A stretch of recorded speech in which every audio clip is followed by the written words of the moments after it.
দাদা মধুবন। বাবা বলেছে, মিঠে বাচ্চে, পাস উইথ অনার যদি হতে চাও তাহলে বুদ্ধিযোগ একটুও যেন কোথাও না ভটকায়, এক বাবারই যেন ইয়াদ থাকে। দেহকে ইয়াদ যে করে সে উঁচু পদ পেতে পারে না।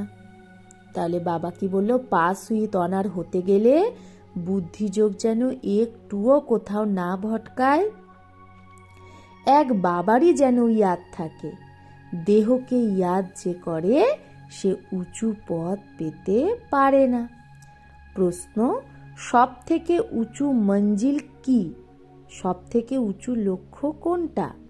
উত্তর, আত্মা জিতে জি মরে এক বাবার হোক, আর কারো যেন ইয়াদ না আসে, দেহ অভিমান যেন একদম ছুটে যায়, এটাই হলো উঁচু মঞ্জিল। নিরন্তর দেহী অভিমানী অবস্থা হয়ে যাক, এটাই হলো বড় মঞ্জিল। নিরন্তর যেন দেহী অভিমানী অবস্থা হয়ে যায়, এটাই হলো বড় মঞ্জিল। এর দ্বারাই কর্মাতীত অবস্থা প্রাপ্ত হবে। তাহলে আত্মা জিতে জি মরে যেন এক বাবার হয়ে যায়, আর কারো ইয়াদ না থাকে, দেহ অভিমান একদম ছুটে যায়, এটাই হলো উঁচু মঞ্জিল। নিরন্তর দেহী অভিমানী অবস্থা হয়ে যাক, এটাই হলো বড় মঞ্জিল। এর দ্বারাই কর্মাতীত অবস্থা প্রাপ্ত হবে। গীত, তু প্যার কা সাগর হে। ওম শান্তি।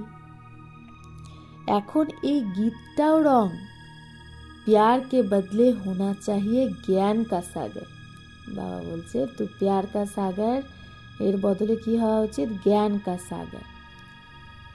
प्यार का कोई लोटा नहीं होता, लोटा गंगा जल आदि का होता है। ভালোবাসার কোনো কি সে লোটা পাত্র থাকে? লোটা সে যে নেয় না এরকম কলসির মতো, ঘটের মতো, তো সেটা গঙ্গা জল আদির হয়। তো এগুলো সব ভক্তি মার্গের মহিমা। এটা হলো রং আর ওটা হলো রাইট। বাবা তো হলো প্রথমে প্রথমে জ্ঞানের সাগর। বাচ্চাদের মধ্যে যদি একটুও জ্ঞান থাকে তাহলে সে অনেক উঁচু পদ প্রাপ্ত করে।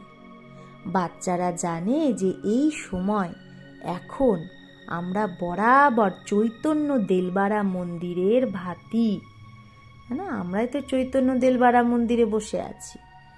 ওটা তো হলো জড় দেলবাড়া মন্দির, আর এটা চৈতন্য দেলবাড়া। তো এটাও ওয়ান্ডার না?